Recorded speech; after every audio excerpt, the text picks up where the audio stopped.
Find out how you can save money on your insurance and utility bills while providing green jobs and helping create a more sustainable future next on Inside St. Lucie.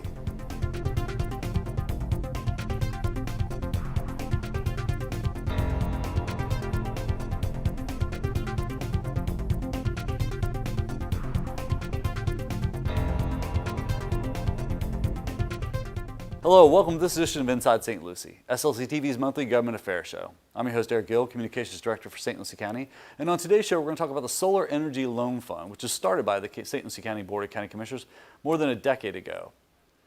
My guests today are St. Lucie County Commission Chair Chris Sadowski and former St. Lucie County Commissioner and current President of the Solar Energy Loan Fund, Doug Coward. But before we meet our guests, here's some upcoming events and announcements from the Board of County Commissioners. St. Lucie County Libraries are offering their summer reading challenges with virtual logs and arts and crafts projects that parents can pick up at all 6 branch libraries. The library system is also partnering with the Treasure Coast Food Bank to provide bagged lunches to families in need. For more information, visit the library's website at stlucieco.gov/library. Summer camps return to the Oxbow Eco Center with 3 different camps to choose from for ages 6 through 12 through the month of June. Camps will be held weekdays 8:30 to 5 with a cost of $180 per session. Registration is available online at oxboweco.com. Just click on the Youth Programs tab. There is roughly $10 million in financial assistance available to St. Lucie County residents through 2 programs to help renters and owner-occupied households who have been negatively impacted by the COVID-19 pandemic. For more information about these programs and qualifications, visit recoverstlucie.org. Now for the latest updates about all St. Lucie County Commission meetings, workshops, and events, be sure to visit our website at stlucieco.gov and click on our calendar link. If you'd like to be added to our press release distribution list, send us an email at pio@stlucieco.org. We also hope you'll follow us on Facebook, Instagram, and Twitter at St. Lucie Gov. We're going to take a quick break. Before we do, we're going to check in with the latest economic development stats with another St. Lucie Works.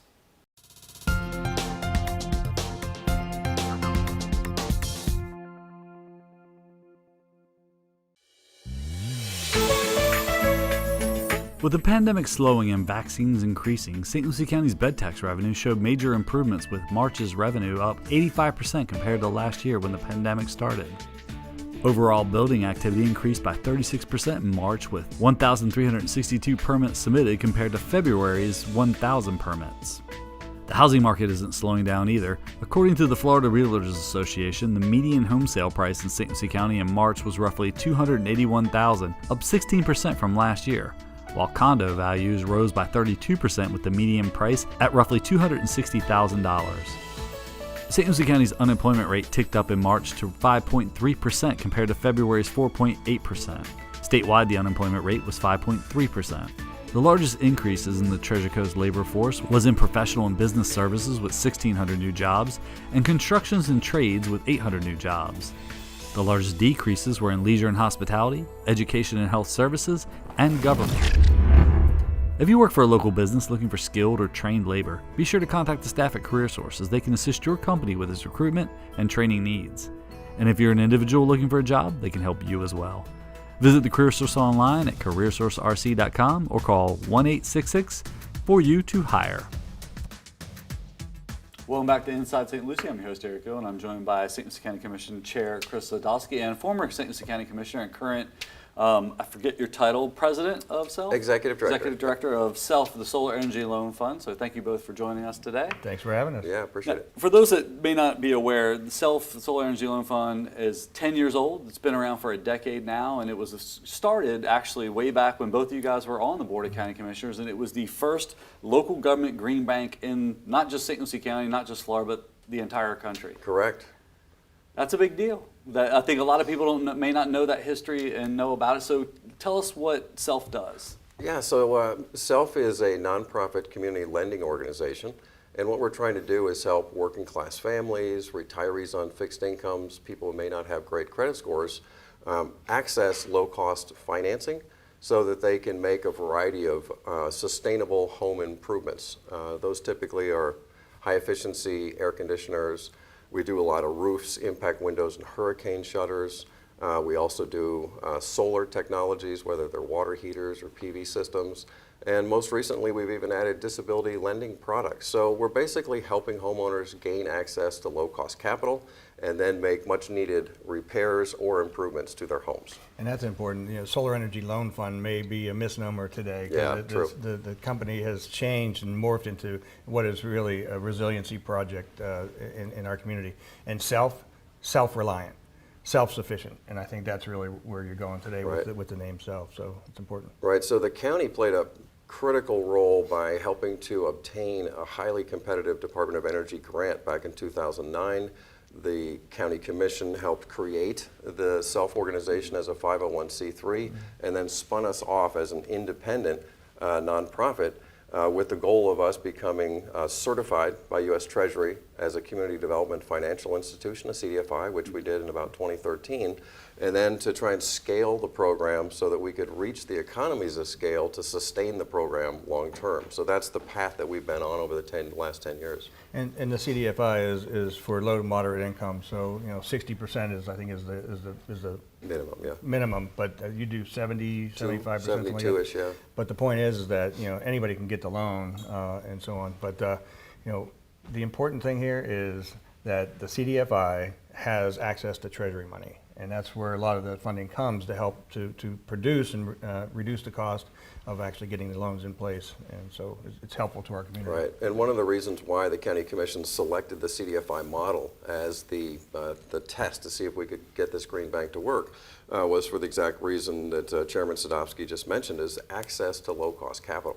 So we're able to we've almost raised $30 million since we started, and those dollars are coming in from bank CRA investments. They're coming in from faith-based organizations that are investing in these programs. We even tap into global crowdfunding through kiva.org. We've raised $1 million just through global crowdfunding.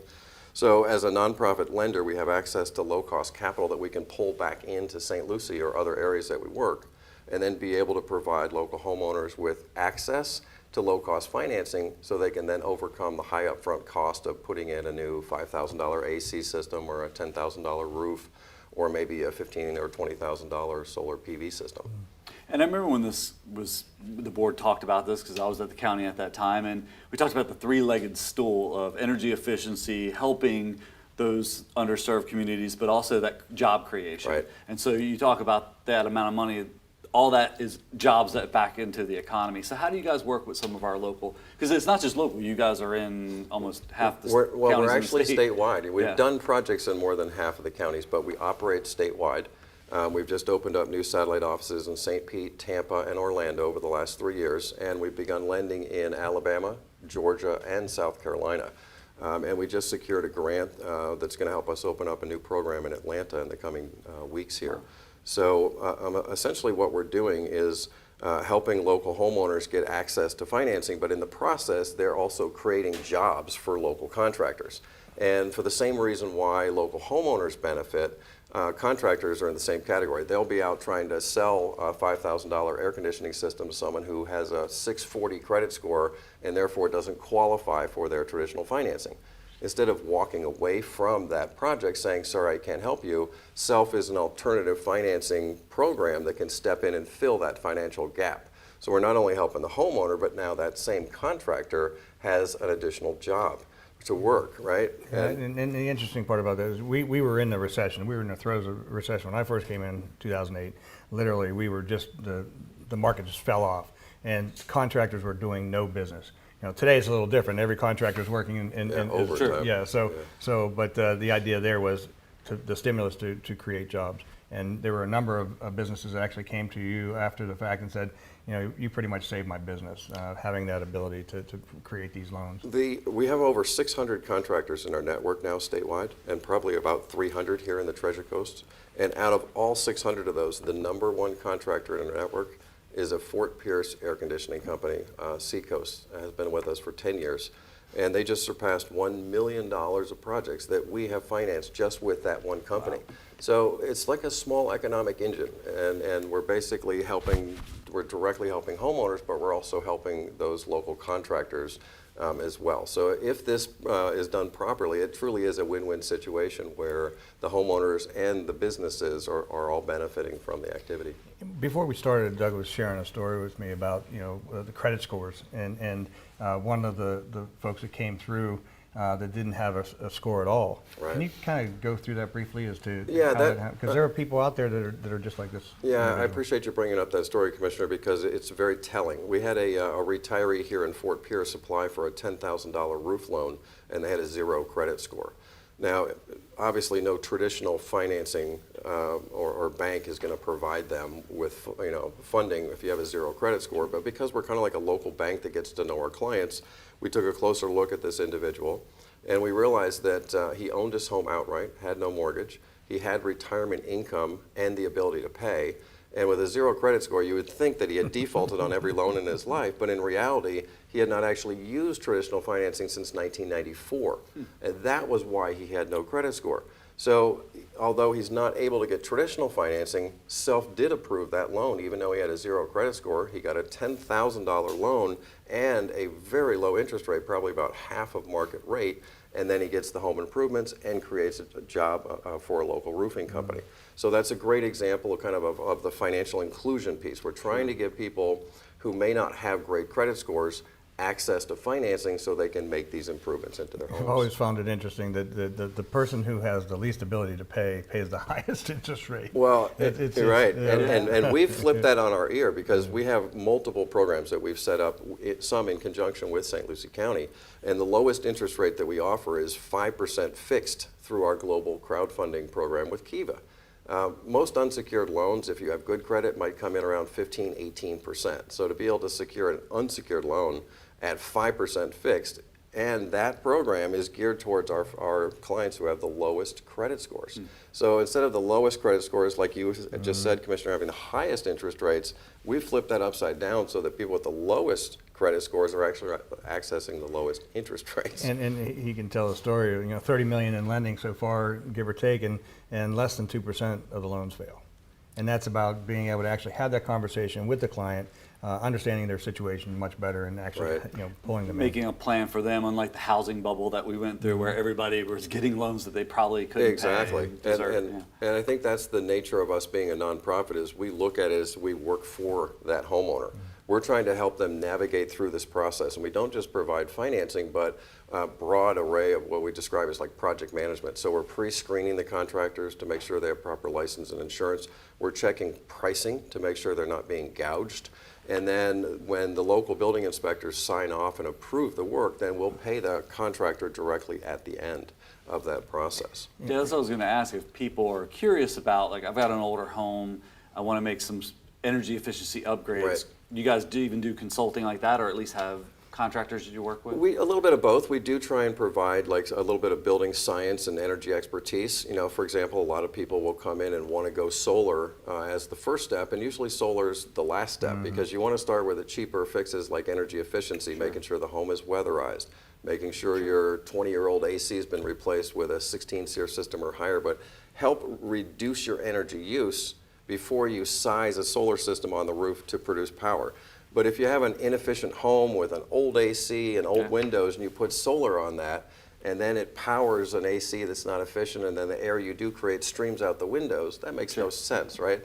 You need to start in phases. So we try and provide our clients with guidance through that process. A lot of folks will come in with a laundry list bigger than their ability to pay. And so we'll help prioritize and get them started.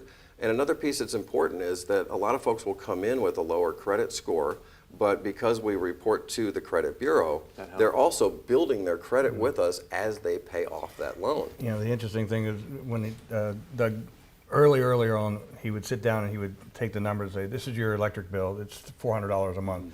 Well, once you do energy efficiency and then you reduce that to $150 a month. Now you actually have $150 additional cash to put out for those additional energy efficiencies. So you do those energy efficiencies, you lower your cost to actually be in the home, and then it basically pays you back. Yeah, that's a great point, Commissioner. Both on the energy side, and what we found is we opened up wind hazard mitigation, helping people put on fortified roofs, impact windows.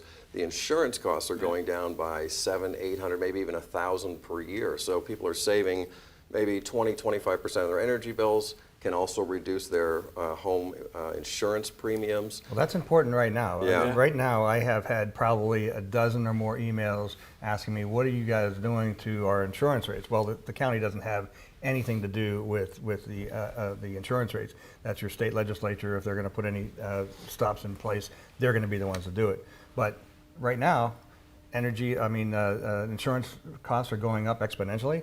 And so this might be a good time for the public to talk to SELF and say, hey, how can I reduce my exposure to issues such as hurricanes? Right, and as we roll into the hurricane season right now, I know that some of the insurance companies are sending out letters to homeowners saying, if you don't get your roof fixed, you're going to lose insurance. And so that's where, again, SELF can step in and help. And it's kind of interesting when you're talking about storm-related issues is that we work with our local government partners like St. Lucie County on the upfront adaptation, trying to make those homes more resilient. But even post-storm, after a hurricane hits, we had another Fort Pierce homeowner whose house was severely damaged by Hurricane Irma.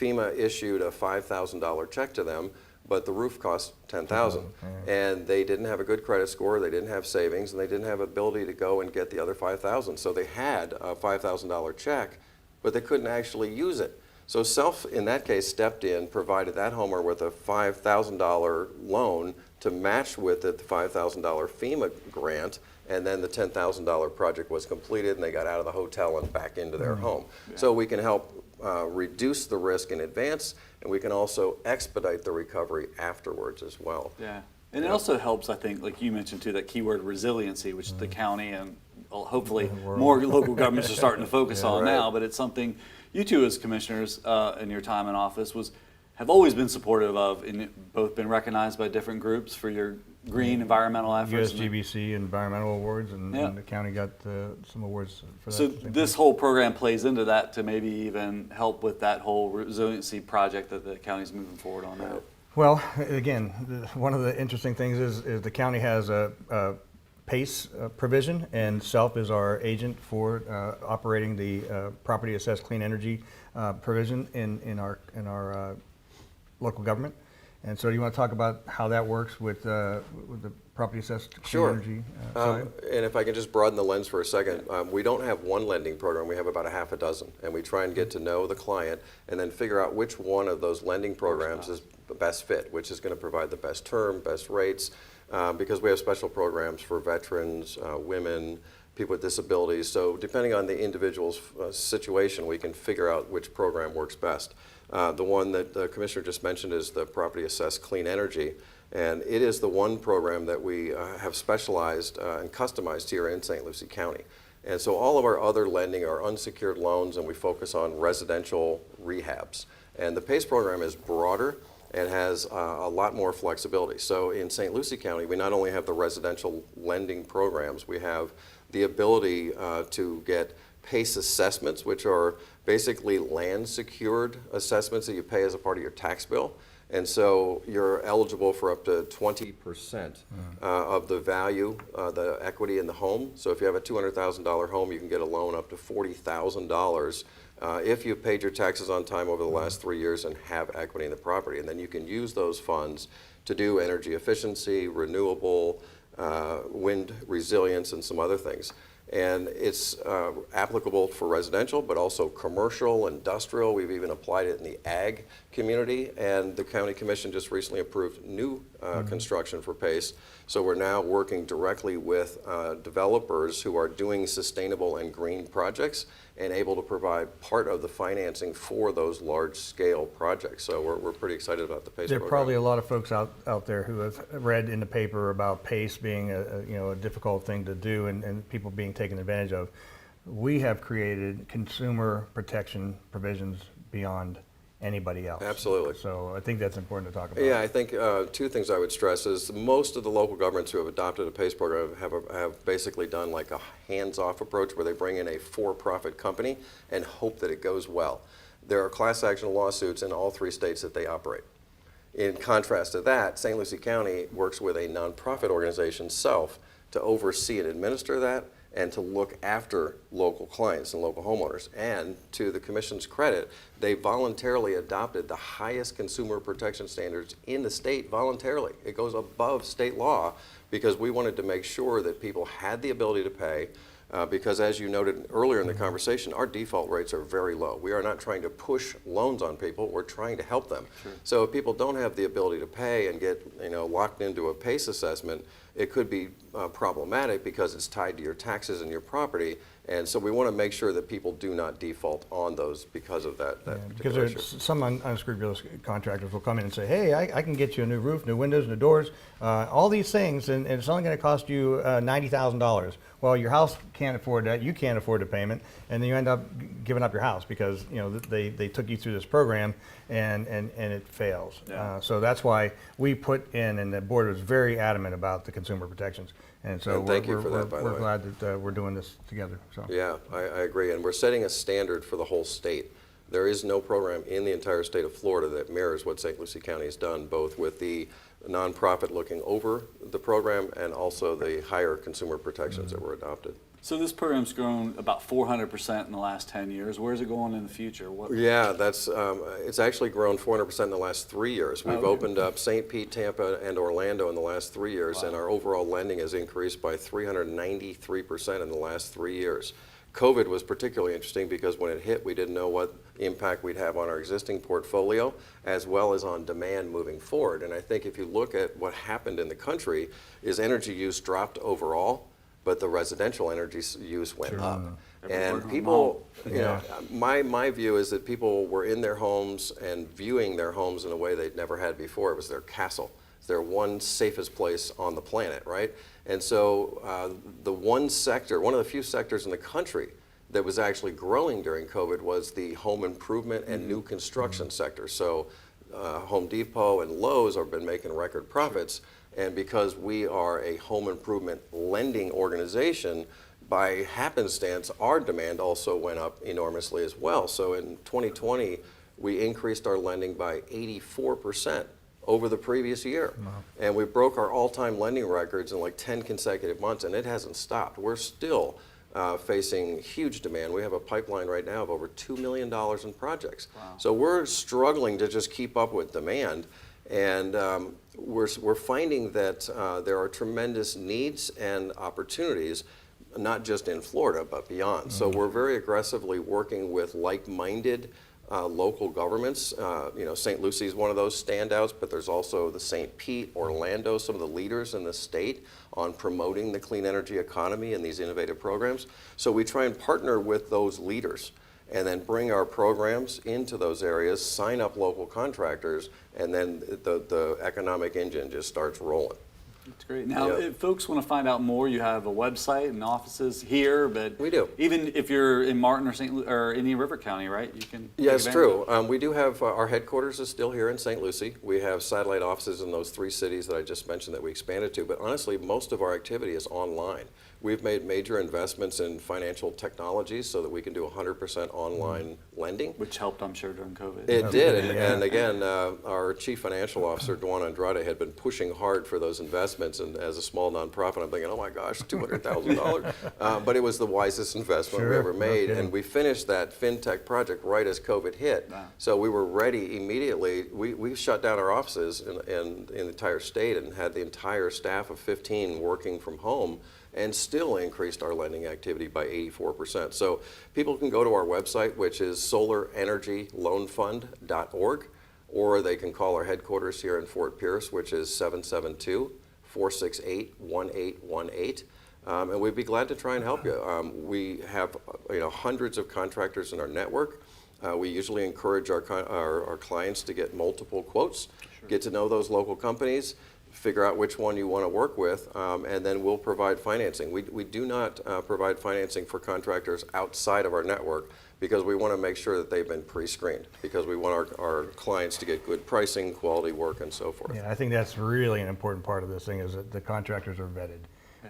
Too many stories you hear that the contractor came in, they got X amount of dollars up front, and then they never came back. Yeah. And so that's not going to happen with these guys. Yeah, So- we heard a lot of those stories back after the hurricanes. Oh, Yeah, gosh, you yeah. know, the storms come through and you see all those mobile response units that roll into town and Yeah. no license, no Right. insurance. Yeah. Well, I'll give you one other example, if I can, you just Yeah. reminded me of, is we had one of these other paste companies out of Miami try and come into St. Lucie. And we had a local homeowner come in and say, hey, I hear you guys, provide financing for solar. We said, yes, we do. How can we help you? He showed us the invoice. We chuckled. We said, we're not doing that. And he goes, well, what are you talking about? I said, sir, you're about to get ripped off. And he's like, really? I said, yeah, you're paying about double the market rate for solar. And so we contacted the owner of that company. We kicked him out of our network for trying to gouge local homeowners. And then we had that individual rebid his project out to 3 local companies. When we got done with that, we saved him $20,000 on the project before we even financed it. Wow. Yeah, wow. I mean, so you got to be careful with some of these companies. Well, most are reputable, but if you're not sure what you're doing, and it's a newer technology, it's probably good to have someone looking over your shoulder to help guide you through the process. Make sure you don't get ripped off, because if you do get a good price, the other thing that's quite interesting is people, like when we're talking about clean energy, like talk about it as if it's a sacrifice we have to make. And I have to chuckle because the price of solar has gone down 80% in the last 10 years. Absolutely. We can save a homeowner, just a house, a homeowner $10,000 or more over the life of that solar system in energy costs. You're going to save thousands of dollars. It's not going to be a sacrifice. We're going to save you money.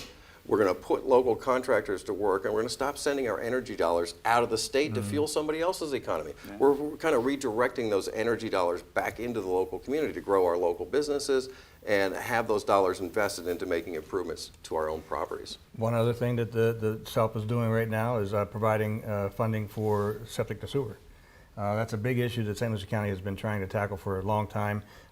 Anybody that's along the lagoon, any of the counties along the lagoon, we make it a big issue with the National Estuary Program and trying to remove septic effluent from the groundwater system, which ends up in the canals, which ends up in the lagoon, which ends up, green algae.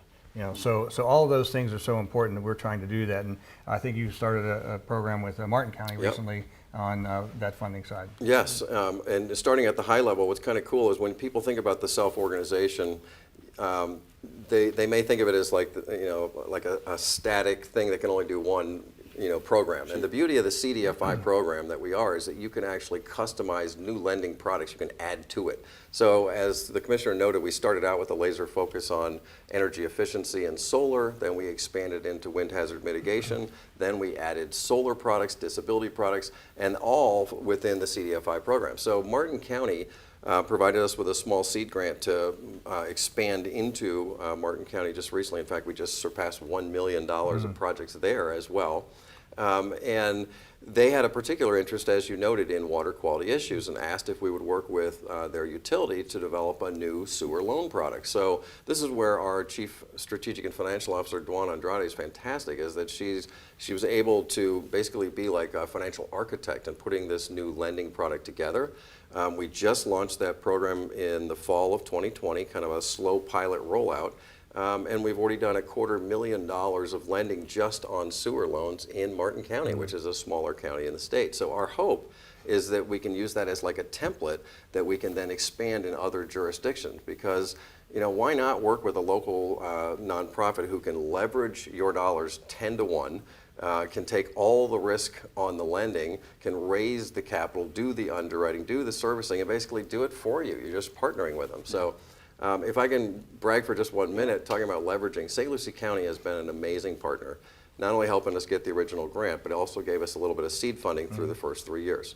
We have taken that $75,000 in seed funding that you provided to the nonprofit and turned it into $8 million of projects in St. Lucie County. That's about 100 to 1 leveraging ratio of your local dollars. And we haven't asked for a penny from the county in I think about 8 years. So we've scaled this program, and we're kind of a unique nonprofit because we generate a little bit of income, or earned revenue is the proper term, as we're lending, we're making a little bit of money from that. So the more lending we do, the more revenue we create. So our goal is to not only promote sustainability, but to actually promote organizational sustainability as well, so that we can eventually wean ourselves off of having to seek grants to survive. And so our business strategy is to actually make the nonprofit organization sustainable itself. In that, we're on that trajectory right now. And back to sustainability and water quality, the American Rescue Act actually has funding specifically for water quality issues, especially septic to sewer. Right. So there's an opportunity right now, and that's why I wanted to bring it up, to let the folks in St. Lucie County know that it exists and that you've actually created your pilot program. It's working Yep. today. So now I'm hoping that St. Lucie County residents will reach out and work with our utility, work with Fort Pierce Utilities Authority, and even Port St. Lucie as to how there's opportunities. Yeah, we would love to do that. Well, great. We covered a lot of ground here. Commissioner, is there anything you didn't get to mention before we wrap up the show? I'm just proud of this entire process and everything that's unfolded. And I shared the metaphor, I guess, earlier today, is that Doug and I were like the doubles tennis players. He serves the ball, I come in and I volley back, and then he comes back and he goes, slams it home. So you've been doing a great job, Doug. Well, thank you, Commissioner, and we are very appreciative of St. Lucie County's leadership on this. I mean, honestly, I'm so proud of the fact that the program we created here locally was just showcased in Congress last week. They're debating a $100 billion National Climate Bank Act, and of all the green banks in America, they chose the Solar and Energy Loan Fund of St. Lucie County Incorporated to showcase as a national model on how the green banks can work, and handpicked our Chief Financial Officer, Dwan Andrade, to be an invited guest speaker and an expert on these green bank and financing programs. So I'm proud of the work that we've done together, and I certainly didn't think when we started this program 10 years ago that we would be showcased, in Congress as a national model. But we've done some really innovative things. We've already completed 8 million projects so far, and we're looking forward to doing tens of millions of dollars of additional projects here in St. Louis. Well, there is one thing I want to share. I know this airs June 1st. And so this week is the beginning of the World Baseball Softball Confederation baseball qualifiers for the Olympics. So the winner of these games that will be held at Clover Park and Fit Team Park in Palm Beach. We partnered with Palm Beach on this project. So the Olympics will pass through St. Lucie County. Awesome. And so this week, if you haven't got tickets, get them quickly. They're at Clover Park, and we have 8 international teams that'll be participating, and so come out and watch some Olympic baseball. And hopefully the president will get your invite. I know it made the national news, so sure, hopefully he'll take you up on that offer. So. Well, thank you guys both for joining me. Thanks for having me. Don't go anywhere. We'll come back. We'll wrap up the show. We hope you've enjoyed this edition of Inside St. Lucie, and we hope you'll tune in again next month. If you have topics or subjects you'd like to see covered here on the program related to St. Lucie County government, give us a call at 772-462-1791 or send us an email at pio@stlucieco.org. And if you'd like to see previously aired episodes of this or other SLC TV programs, check out our YouTube page at youtube.com/stluciegov. I'm your host, Eric Gill. For myself and the staff, thanks for watching.